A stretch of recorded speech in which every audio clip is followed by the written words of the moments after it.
Sponsored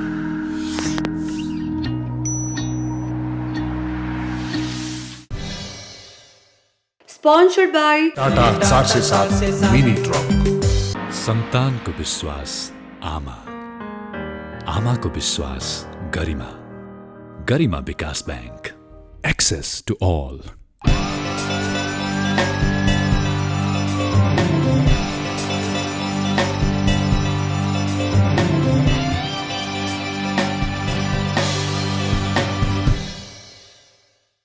दर्शकवृन्द नमस्कार, म करिश्मा कार्की।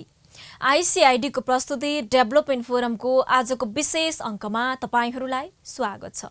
देशको समग्र विकास र समृद्धिका मुद्दा उठान हुने एकमात्र दैनिक टेलिभिजन कार्यक्रममा आज हामी गरिमा विकास बैंकको 14 वर्षीय अभ्यास र त्यसले नेपाली समाजलाई दिएको योगदानका विषयमा केन्द्रित हुनेछौँ। नेपाली बैंकिङ क्षेत्रमा एउटा छुट्टै पहिचान बनाउन सफल बैंक हो गरिमा विकास बैंक। नेपाली बैंकिङ क्षेत्रमा आम जनता समक्ष सरल र सहज तरिकाको सेवा प्रवाह गर्ने क्रममा गरिमा विकास बैंकले आजकै दिनदेखि 14औं वसन्त समेत पार गरेको छ। करिब 1.5 दशकको यात्रामा गरिमाले नेपाली बैंकिङ क्षेत्रमा खेलेको भूमिका र प्रभावमा केन्द्रित रहेर आजको डेभलपमेन्ट फोरम रहेको छ। दर्जनौं बैंकहरूको भेडमा विक्रम सम्वत 2064 सालबाट आफ्नो सेवा सुरु गरेको गरिमा बैंक सम्बन्धी प्रस्तुत छ यो रिपोर्ट।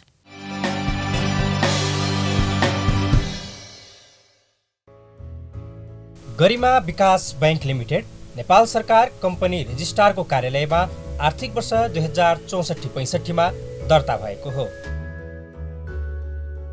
नेपाल राष्ट्र बैंकबाट ख वर्गको बैंकिङ कारोबार गर्न इजाजत पत्र प्राप्त राष्ट्रिय स्तरको विकास बैंक हो गरिमा विकास बैंक। नेपाली बैंकिङ क्षेत्रमा आम जनता समक्ष सरल र सहज तरिकाको सेवा प्रवाह गर्ने क्रममा गरिमा विकास बैंकले आजकै दिनदेखि 14औं वसन्त पार गरेको छ। मिति 2064 साल असोज 24 गते नेपाल राष्ट्र बैंकबाट स्याङ्जा, कास्की र पाल्पा कार्यक्षेत्रमा वित्तीय कारोबार गर्नको लागि इजाजत पत्र प्राप्त गरी गरिमा विकास बैंकले 2064 कार्तिक 18 गतेदेखि स्याङ्जाको वालिङबाट औपचारिक रूपमा वित्तीय कारोबार आरम्भ गरेको थियो। त्यसको 4 वर्षपछि मिति 2068 साल चैत्र 20 गतेदेखि स्याङ्जा, कास्की, पाल्पा, रूपन्देही, कपिलवस्तु, दाङ, नवलपरासी, तनहुँ, पर्वत र बागलुङ समेतमा विकास बैंकको रूपमा वित्तीय सेवा प्रवाह गर्ने गरी कार्यक्षेत्र विस्तारको स्वीकृति पाएको थियो। म्याग्दी जिल्लाको बेनी नगरपालिकामा प्रधान कार्यालय रहेको साबिक नीलगिरी विकास बैंक लिमिटेडलाई गाभी मिति 2072 साल असाढ 29 गतेदेखि एकीकृत कारोबार गरे पश्चात सोही दिनदेखि गरिमा विकास बैंक लिमिटेड राष्ट्रिय स्तरको विकास बैंकको रूपमा परिणत भएको हो।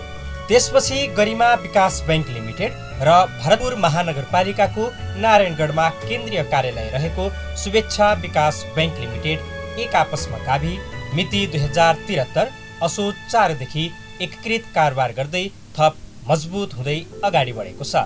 पोखरालाई आधार बनाएर वित्तीय सेवा प्रदान गर्दै आएको गरिमा विकास बैंकले पोखराबाट काठमाडौँको लाजिमपाटमा आफ्नो मुख्य कार्यालय स्थानान्तरणको सबै प्रक्रिया पूरा गरी 2073 चैत्र 27 गतेदेखि लाजिमपाटबाट बैंकले अनौपचारिक रूपमा सेवा सुरु गर्यो। त्यसपछि गरिमा विकास बैंकले आफ्नो मुख्य कार्यालय काठमाडौँको लाजिमपाटबाट सेवा प्रवाह गरिरहेको छ। गरिमाले काठमाडौँ सहित देशभरका 106 वटा शाखाबाट सेवा प्रदान गरिरहेको छ। साथै 52 वटा एटिएमबाट बैंकले वित्तीय सेवा प्रदान गरिरहेको छ। बैंकको आफ्नै गरिमा रेमिट्यान्स समेत सञ्चालनमा छ। मोबाइल बैंकिङ र ई बैंकिङ मार्फत समेत गरिमा विकास बैंकले सहज सेवा प्रदान गरेको छ। करिब 900 जनालाई बैंकले रोजगारी प्रदान गरेको छ भने 12 लाख भन्दा बढी सेवाग्राहीलाई वित्तीय सेवा प्रदान गरेको छ। दर्शकवृन्द विश्रामपछि पुनः स्वागत छ। दर्शकवृन्द हामी गरिमा विकास बैंकले वित्तीय सेवा प्रवाहमा करिब 1.5 दशकको यात्रा पार गरेको विषयमा केन्द्रित रहेर डेभलपमेन्ट फोरमको आजको अङ्क प्रस्तुत गरेका छौँ। सानो इकाइबाट सुरु भएको गरिमा विकास बैंक राष्ट्र बैंकबाट ख वर्गको इजाजत प्राप्त वित्तीय संस्था हो। बैंकको 14 वर्ष यात्रा र अनुभव सहितको थप जानकारी अबको यो विशेष रिपोर्टमा।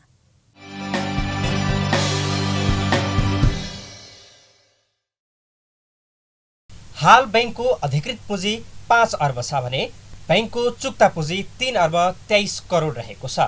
हाल बैंकले काठमाडौँ सहित देशभर 106 वटा शाखाबाट आफ्नो सेवा प्रवाह गरिरहेको छ। त्यस्तै बैंकले 52 वटा एटिएमबाट सेवा दिएको छ। सेवा प्रवाहका सम्बन्धमा गरिमाले गरेको कामका बारेमा बैंकका प्रमुख कार्यकारी अधिकृत गोविन्द प्रसाद ढकाल यसो भन्नुहुन्छ। बैंक वित्तीय संस्थामा मध्येमा गरिमा विकास बैंक पनि एउटा, हामी सबै एउटै इन्डस्ट्रीमा छौँ र गरिमा विकास बैंकमा कस्टमरले किन बढी कारोबार गर्ने भन्ने कुरामा म के चाहन्छु भन्दाखेरि दिने विभिन्न विषयवस्तुहरू, विभिन्न सर्भिसहरू एउटै भए तापनि सर्भिसको कारणले सबभन्दा हामी सर्भिस एउटा क्वालिटी सर्भिस पारिवारिक वातावरणमा हामीले हाम्रा कस्टमरहरूलाई हामी सर्भिस प्रोभाइड गर्छौँ। र त्यो बाहेक गरिमा विकास बैंकको नेटवर्क ग्रामीण एरियादेखि लिएर सहरी एरियासम्म र तपाईँको तराई हिमाल पहाडमा प्रत्येक ठाउँमा एउटा गरिमा विकास बैंकका शाखा कार्यालयहरूको सञ्चालनमा रहेको कारणले प्रत्येक कस्टमरले प्रत्येक ठाउँबाट सजिलैसँग कारोबार गर्न सक्छन् र गरिमा विकास बैंकमा एकपटक कारोबार गरिसकेपछि कस्टमरले ब्याङ्किङ सेवाबाट पाउने जति पनि प्रडक्टहरू छन्, जति पनि सेवा सुविधाहरू छन्, जति पनि ब्याङ्किङ सेक्टरले प्रदान गर्ने एउटा कस्टमरलाई आवश्यकताका एउटा कर्जा, त्यसपछि लगानी बाहेक पनि जुन एउटा डिजिटल ब्याङ्किङदेखि लगायत सम्पूर्ण इन्टरनेट ब्याङ्किङ सम्पूर्ण गरिमा विकास बैंक लिमिटेडले हामीले प्रोभाइड गरेका छौँ। यसकारण म एउटा क्वालिटी सर्भिस र पारिवारिक वातावरण एउटा सुविधा लिनको लागि गरिमा विकास बैंकमा कारोबार गर्नुपर्छ र हामी त्यो दिन तत्पर छौँ भन्ने कुराहरू म राख्न चाहन्छु। म एउटा ब्याङ्कको सिइओ भएको नाताले पनि मैले धेरै कुराहरू एनालाइसिस गर्नुपर्छ र ग्राहकहरू सन्तुष्ट हुनुहुन्छ हुनुहुन्न भन्ने कुराहरू एउटा गरिमा विकास बैंकमा जुन एउटा दिन प्रतिदिन ग्राहकहरूको एउटा हाम्रो कनेक्सन बढ्दै गएको छ। झन्डै आज हाम्रो ग्राहकहरू 5 लाख ग्राहकहरू हुनुहुन्छ र हामीसँग रहेको ग्राहकहरू हामीलाई छोडेर बाहिर हाम्रो जुन ड्रप आउट ग्राहकहरू छ त्यो एकदम कम भएको कारणले ग्राहकहरू सन्तुष्ट हुनुहुन्छ भन्ने कुराहरू एउटा मैले अनुमान लगाउने कुरा हुन्छ। र दोस्रो कुरा के छ भन्दाखेरि हामीले अडिट गर्ने सवालमा पनि इन्टरनल अडिटलाई हामीले एउटा ग्राहकको सर्वेक्षण गर्नुहोस्, ग्राहक सन्तुष्टिलाई पनि तपाईँले एउटा विषयवस्तु बनाएर तपाईँले जहाँ जहाँ जानुहुन्छ त्यहाँको कमसेकम स्याम्पलिङ गरेर ग्राहक गरिमा विकास बैंकप्रतिबाट को सेवा सुविधा र ब्याङ्कले प्रदान गर्ने जति प्रडक्टहरू छन् तीप्रति उहाँहरू सन्तुष्ट हुनुहुन्छ कि हुनुहुन्न भन्ने कुरा तपाईँले हामीलाई रिपोर्टिङ गर्नुहोस् भन्दाखेरि झन्डै 85 to 95% विभिन्न शाखामा फरक शाखामा कहीँ 95, कहीँ 90, कहीँ 85 कस्टमरहरू सन्तुष्ट भएको कुराहरू हामीलाई उहाँहरूको रिपोर्टमा पनि हामीले पाएका छौँ। यसले गर्दाखेरि पनि हामी अलिकति सन्तुष्ट हुन्छ भन्ने मान्यता राखेका छौँ र यतिले होइन, हामीसँग जोडिएका ग्राहकहरू 100% ग्राहकहरूलाई हामीले सन्तुष्ट गराउनुपर्छ। त्यही किसिमको हामीले हाम्रा कर्मचारीले सेवा प्रदान गर्नुपर्छ। त्यही किसिमका उहाँहरूको आवश्यकता अनुसार हामीले विभिन्न किसिमका प्रडक्टहरू, उहाँहरूलाई आवश्यकता अनुसार विभिन्न कर्जाका शीर्षकहरू, उहाँहरूको आवश्यकता अनुसार विभिन्न एकदम उच्चतम ब्याज दिने किसिमका डिपोजिटका प्रडक्टहरू ल्याउनु पर्छ र हामीले हाम्रो सन्तुष्टिलाई 100 लेभलको पुर्याउनु पर्छ भन्ने कुराहरू हामीले त्यही अनुसार जोड गरेर अगाडि बढेका छौँ। र यसले गर्दाखेरि अलिकति गरिमा विकास बैंकको जुन दिन प्रतिदिन कस्टमरको फ्लो बढिरहेको छ, कस्टमरको सङ्ख्या वृद्धि भएको छ, यसले गर्दा गरिमा विकास बैंकको सर्भिस केही राम्रो भएर नै उहाँहरूले हामीलाई सेवा गर्ने मौका दिनुभएको कुराहरू भन्ने कुराहरू मैले एनालाइसिस गरेर पर्छ।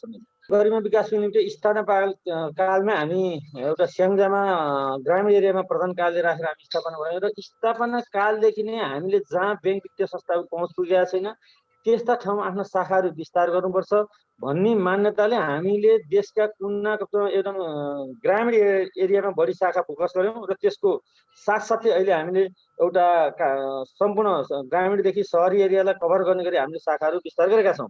र त्यो बाहेक पनि गरिमा विकास बैंक लिमिटेडले एउटा नेपाल सरकार, नेपाल राष्ट्र ब्याङ्कले पोलिसी ल्याउनुभन्दा अगाडि नै हामीले जुन एउटा विभिन्न क्षेत्रमा रहेका विपन्न वर्गहरू, मध्यम वर्गहरू, निम्न वर्गहरूलाई बिना धितोमा पनि हामीले प्रशस्त कर्जाहरू प्रदान गरेका थियौँ र त्यो किन गरेका थियौँ भन्दाखेरि जोसँग सिप छ, जोसँग जाँगर छ, जोसँग पैसाको अभाव छ, ती मान्छे पनि काम गर्नु पाउनुपर्छ, उहाँहरूलाई पैसाको अभावबाट उहाँहरू वञ्चित हुन हुँदैन भन्ने कुरा हाम्रो मान्यता थियो। त्यसले गर्दाखेरि पनि हामीले एउटा सोसाइटीमा अहिले नेपाल सरकारले ल्याएको पोलिसी भन्दा अगाडि नै हामीले कार्यक्रम सुरु गरिसकेका थियौँ। र त्यो बाहेक पनि हामीले जुन नेपाल सरकारले अहिले सहुलियतपूर्ण कर्जाहरूको एउटा प्याकेज ल्याएको छ र त्यसलाई नेपाल राष्ट्र ब्याङ्कले सम्बोधन गरिरहेको छ मौद्रिक नीति मार्फत, र त्यसलाई हामीले पूर्ण रूपमा कार्यान्वयन गरेर प्रति शाखा 5 जना लगानी गर्नुपर्ने जुन एउटा व्यवस्था थियो, हामीले आजको मितिसम्म 4 महिनामा झन्डै 1036 जनालाई हामीले लगानी गरिसकेको अवस्था छ। यसले गर्दाखेरि पनि हामी एउटा गरिमा विकास ब्याङ्क अलिकति फरक किसिमको विकास ब्याङ्क हो। यसले एउटा पहुँचला र हुने खाने वर्गलाई मात्र नभएर एउटा जोसँग ब्याङ्कसँग पहुँच गर्न उनीहरू असमर्थ छन् उनीहरूलाई ब्याङ्किङ सिस्टमभित्र ल्याउने हिसाबले हामीले अगाडि बढेका छौँ। गरिमा ब्याङ्कले वित्तीय सेवा प्रवाहमा नीलगिरी विकास ब्याङ्क लिमिटेड र शुभेच्छा विकास ब्याङ्क लिमिटेडसँग मर्जर भएपछि झन् बलियो भएको विश्वास छ ब्याङ्क अध्यक्ष चन्द्रकान्त बरालको। गरिमा विकास ब्याङ्कको वर्तमान अवस्था राम्रो छ, अत्यन्त राम्रो थियो। अहिले यो कोभिडको प्रकोपले गर्दा हामीलाई रिकभरीमा अलिकति अप्ठ्यारो परेको अवस्था हो, नत्र अत्यन्त राम्रो छ। हाम्रा लगानी अब हामीले सोचेको नेपाल सरकारले ल्याएका अब नीति तथा कार्यक्रमहरूको अनुकूलता रहेर अत्यन्त गाउँमा र जहाँ ब्याङ्किङ पहुँच नपुगेको ठाउँमा पनि हामीले ब्याङ्किङ पहुँच शाखा सञ्जालहरू विस्तार गरेर जुन प्रकारको हामीले काम गरेका थियौँ, हामी लगानी गर्न हाम्रो लगानी क्षेत्र पनि प्रशस्त रहेको थियो र हाम्रो निक्षेप पनि त्यत्तिकै राम्रो थियो र हाम्रो कुनै पनि हामी चाहिँ यो ब्याङ्किङ सूचाङ्कहरूमा हामी हरेक सूचाङ्कहरूमा हामी राम्रो थियौँ, यो मानेमा राम्रो। त्यो बाहेक भनेको त अब जहाँ कहीँ हरेक हाम्रा लगानीकर्ता अथवा निक्षेपकर्ताहरूसँग नजिक रहने, उहाँहरूको जाने विषयमा जानकार लिइरहने हाम्रा कर्मचारीहरूसँग घर दैलोमा पुग्ने हाम्रा कर्मचारीहरू पुग्छन् र उहाँहरूलाई सेवा सुविधाहरू आवश्यक परेको बेलामा ब्याङ्कमा आएको बेलामा धेरै लामो समयसम्म नपुर्याइकन अत्यन्त छिटो सेवा दिने हाम्रो चाहिँ विशेषता छ। मोफसलबाट सुरु भएको यात्रा केन्द्रीय राजधानी सहित देशभरका 100 भन्दा बढी ठाउँबाट दिएको सेवा र 11 लाख भन्दा बढी सेवाग्राहीको रोजाइ बनेको ब्याङ्क अझ बढी आत्मविश्वासका साथ अगाडि बढेको छ। योजना सहितको आत्मविश्वासले नै गरिमा विकास ब्याङ्क सेवाग्राहीको सेवामा अगाडि हुँदै अघि बढेको निवर्तमान अध्यक्ष दिलीप प्रताप खाँडको बुझाइ छ। गरिमा विकास ब्याङ्कले अब चाहिँ हामीलाई खास गरेर लिगल डकुमेन्ट्सहरू धेरै तयार भइसकेका छन् र सुशासनतर्फ पनि यसले धेरै फड्को मारिसकेको छ।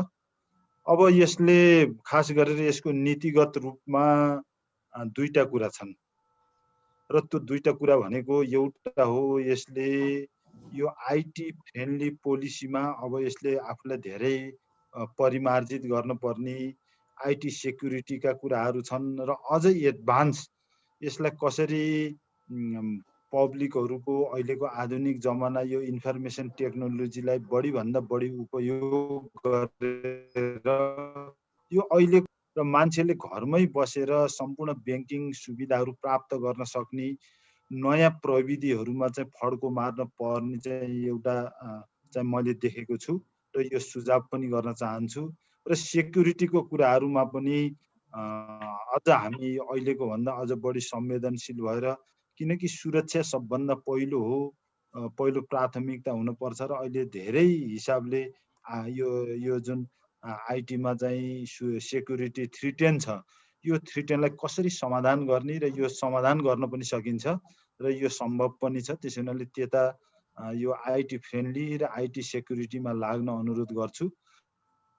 र दोस्रो भनेको हाम्रो पोलिसी, हामीले सुरुमा इस्टाब्लिस गर्दै जुन पोलिसी छ त्यो पोलिसीलाई अझ मजबुत गराउँदै हामी चाहिँ अब चाहिँ यो हाम्रा क्लायन्ट्सहरू जुन कस्टमरहरू छ, यो कस्टमरहरू चाहिँ हाम्रो कुन दिशातर्फ जाने हो, यसमा चाहिँ एउटा दिशा चाहिँ अहिलेका कमर्सियल ब्याङ्कहरूको दिशा निर्देश छ। उहाँहरूले धेरै ठुला उद्योगहरूमा जाने, धनी वर्गहरूमा जाने, लगानी गर्दाखेरि ठुला उद्योगहरूलाई ठुला चाहिँ हाइड्रो पावरहरूलाई गर्ने चाहिँ उहाँहरूको नीति छ भने गरिमा विकास ब्याङ्क चाहिँ त्यसैलाई चाहिँ फलोअप गर्न आवश्यक छैन।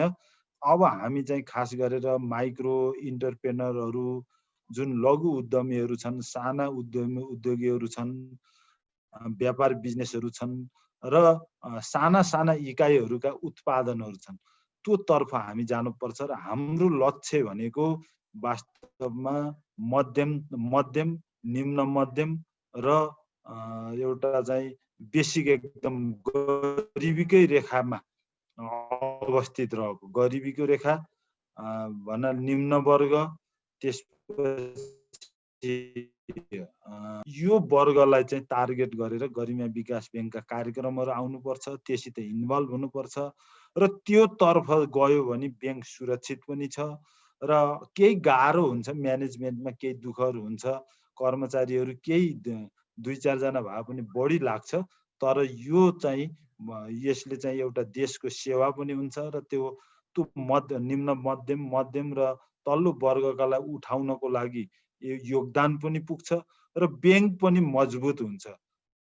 ब्याङ्कको विश्वसनीयतालाई मजबुत बनाउँदै अघि बढ्नुपर्ने र ब्याङ्कहरूसँगको मर्जरले थप बलियो बनाएको ब्याङ्कका सदस्य डाक्टर भोला रिजालले दाबी गरे।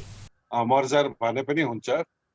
हामीहरू धेरैजना चिकित्सकहरू समेतको समूहले सुरु गरेको शुभेच्छा विकास ब्याङ्क, जसको केन्द्र चाहिँ चितवनमा थियो, त्यसको अझ उत्तरोत्तर प्रगतिको लागि गरिमा विकास ब्याङ्क जस्तो एउटा मर्यादित, एउटा राम्रो नाम कमाएको, एउटा एकदम सबैको विश्वसनीयता प्राप्त गरेको ब्याङ्कसँग सँगै जान पाएदेखि अझ राम्रो हुने भन्ने हामी सबैको ठहर भएको हुनाले त्यति बेलाका हाम्रा तत्कालीन अध्यक्ष शुभेच्छा विकास ब्याङ्कका डाक्टर आनन्द श्रेष्ठ र हामीहरू सबैजना बसेर छलफल गर्दाखेरि यही निचोडमा पुग्यौँ कि दुईटा आफ्नो आफ्नो हिसाबले नाम कमाएका विकास ब्याङ्कहरू मर्जर भएर अगाडि बढ्न सकेको खण्डमा अझ राम्रो हुनेछ भन्ने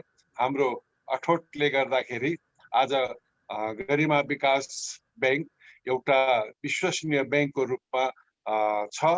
अब हामीहरूले त हाम्रो ब्याङ्क राम्रो भन्ने भइहाल्यौँ, तर त्योभन्दा बाहेक पनि अरू पब्लिकहरूसँग जसको त्यसमा पूर्ण आस्था विश्वास, एउटा विकास ब्याङ्क के हुने हो, भोलि कसरी अगाडि बढ्ने हो भन्ने जुन एउटा पब्लिकहरू डेलिमामा रहन्छन्, त्यसको पनि मैले आफैले गएर त्यहाँ साथीभाइहरूसँग इन्टरेक्सन गर्दाखेरि मलाई त यस्तो ढुक्क भयो कि त्यहाँको एउटा काम गराई, उनीहरूको एउटा प्रोफेसनलिजम नै मलाई सबैभन्दा राम्रो लाग्यो, जसबारेमा डाक्टर आनन्दले पनि बराबर हामीहरूलाई भन्नुहुन्थ्यो कि हामीहरूले यो गरिमा विकास ब्याङ्कको जुन एउटा काम गराइ छ, जसरी विश्वसनीयताको लागि आवश्यक कुराहरू गरिमाले पालन गरेको छ, त्यो एउटा अत्यन्तै सराहनीय कार्य हो। त्यसकारण त्यसबारेमा त मैले केही भन्नै परेन कि एउटा विश्वास बोकेर अगाडि बढेको ब्याङ्क, जसको आज झन्डै 105 शाखाहरू छन् र काठमाडौँमा मात्रै पनि 14-15-16वटा शाखाहरू भइसकेका छन् भनेदेखि यसको प्रगतिको अथवा यसको विश्वसनीयताको त मैले केही भनिराख्नै पर्दैन। म एउटा मेडिकल सेक्टरको मान्छे, मलाई यो ब्याङ्किङ अथवा यो ब्याङ्कको कारोबार अथवा ब्याङ्कको भरोसा मन्दको बारेमा के थाहा हुन्छ र, तर जब आफै देखिन्छ अथवा कसैले आफूलाई भन्यो त्यसपछि चाहिँ अझ ढुक्क लाग्दो रहेछ। त्यसकारण मैले आफूलाई चाहिँ अत्यन्तै एउटा गौरवान्वित सम्झेको छु कि we are also the part of गरिमा विकास ब्याङ्क। नीलगिरी विकास ब्याङ्क लिमिटेड र शुभेच्छा विकास ब्याङ्क लिमिटेडसँग मर्जर भएपछि काठमाडौँको लाजिमपाटमा केन्द्रीय कार्यालय राखेर देशभर सेवा दिइरहेको गरिमा विकास ब्याङ्क आगामी दिनमा थप मजबुत बन्दै नेपालको वित्तीय संस्थाको उत्कृष्ट र अब्बल बन्दै अघि बढोस्, शुभकामना।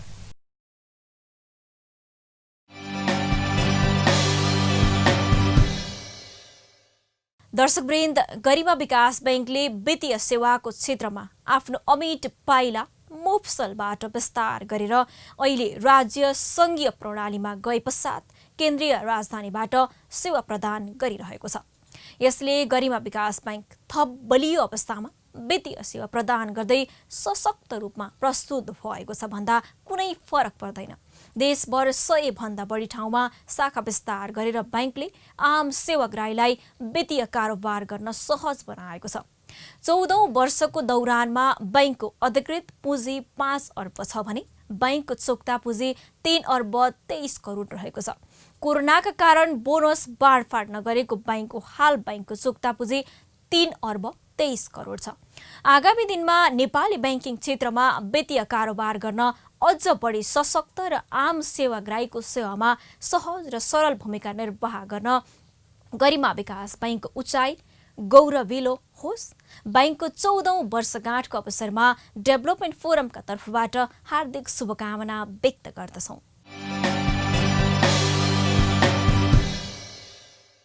दर्शकवृन्द, आइसिआइडीको प्रस्तुति डेभलपमेन्ट फोरमको आजको अङ्क यति नै।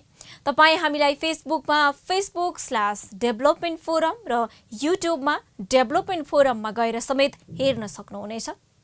नमस्ते।